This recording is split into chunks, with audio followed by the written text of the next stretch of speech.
you're not just adding revenue, you have the opportunity for increasing profit in both the acquired entity and your entity.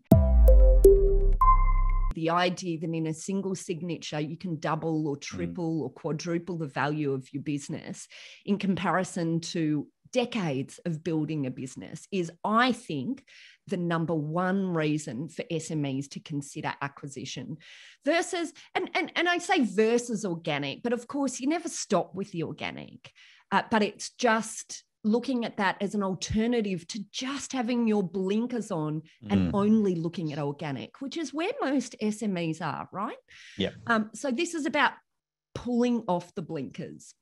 Number two, add more clients, achieve economies of scale. And I guess what I'm actually saying there, and that's obvious, like, of course, you're buying a business, so you're adding revenue, but you're not just adding revenue, you have the opportunity for increasing profit in both the acquired entity and your entity, not just through economies of scale, which is what I'm talking about here, i.e. you're bigger and so you can negotiate better buying, supply costs, but actually what number two should really say, good tip, I might change my slide, is it's about increasing profit because you can pull out expenses for duplicated items, so duplicated admin, duplicated marketing. There's just so much more that you can do when you're putting these parts together than what you can do with the one entity. And I know this might sound really bad at maths, but in a way, 1 + 1 = 4, not 2. Oh, do you know what? I'm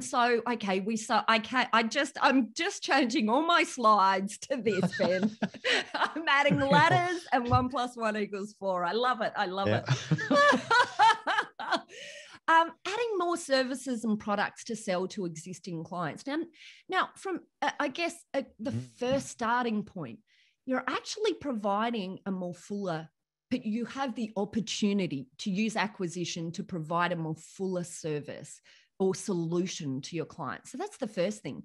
But then think about it. If you've got two separate client bases that have something that they're crossing over in, which is usually what's happening in a target that you're acquiring, you have the opportunity to cross-sell and upsell to each other. You've just suddenly got this, not only are you getting the benefit of the profits in the business that you're acquiring and the uplift because now you've got a higher value and so therefore a higher multiple, and then rip out the profits, the expenses, so you've got a higher profit in both. You also now have this ability to cross-sell products and services to each of the other client bases if what you're acquiring is an extension to your current products and services.